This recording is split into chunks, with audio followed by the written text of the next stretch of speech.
আজকে বিকালে আমরা ঘুরতে বের হলাম। আর যে জায়গাটায় গেছি জায়গাটা এত সুন্দর, আর বাইরের ওয়েদারটা অনেক সুন্দর ছিল। আর দেখেন ওয়েদারটা কি মেঘলা। আর এটা আমার ফার্স্ট ইউটিউবের ব্লগ। আমি সেরকম ভিডিও করি না, আর এখন ভাবছি মাঝে মধ্যে দুই একটা ব্লগ টলগ করবো, আপনাদেরকে দিব। আজকে রিক্সা রিক্সা নিয়ে ঘুরছি। এমনিতেও আমার রিক্সা অনেক ভালো লাগে, রিক্সায় ঘুরতে। আর আমি ওরকম এর আগেও এরকম ভিডিও টিডিও বানাই নাই। এখন ভাবতেছি এই ব্লগ ভিডিও এখন থেকে চেষ্টা করব ডেলি ভিডিও দিতে।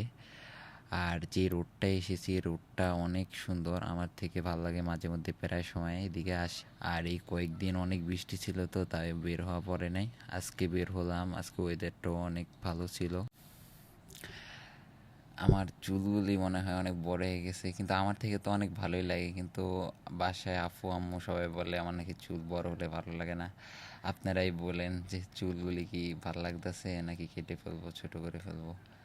আমার থেকে আমার বড় চুলই ভালো লাগে, কিন্তু বাসায় সবাই বলে নাকি ছোট করলে নাকি আরও ভালো লাগবে আমাকে।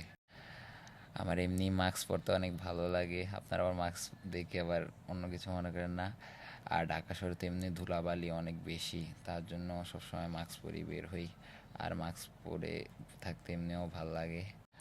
আর প্রায় 1 ঘন্টার মতো আমি রিক্সা দিয়ে ঘুরেছি। আর আমার সাথে আমার আপুও ছিল। আর আপুও ভিডিওতে এমনি নর্মালি আসে না, এই জন্য আপুকে আর ভিডিওতে নেইনি, আমি করলাম ভিডিওটা।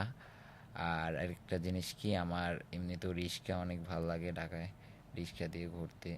অন্য সব কিছু থেকে, বাস হুন্ডা ওসব জিনিস থেকে আমার রিক্সাটাই বেশি ভালো লাগে। এখন বাসায় চলে আসব, বাসায় যাইতেছি। সবাই ভালো থাকবেন, আর আমার ইউটিউব চ্যানেলটা সাবস্ক্রাইব করে দিন। আর এখন বাসায় চলে যাচ্ছি। আল্লাহ হাফেজ, সবাই ভালো থাকবেন।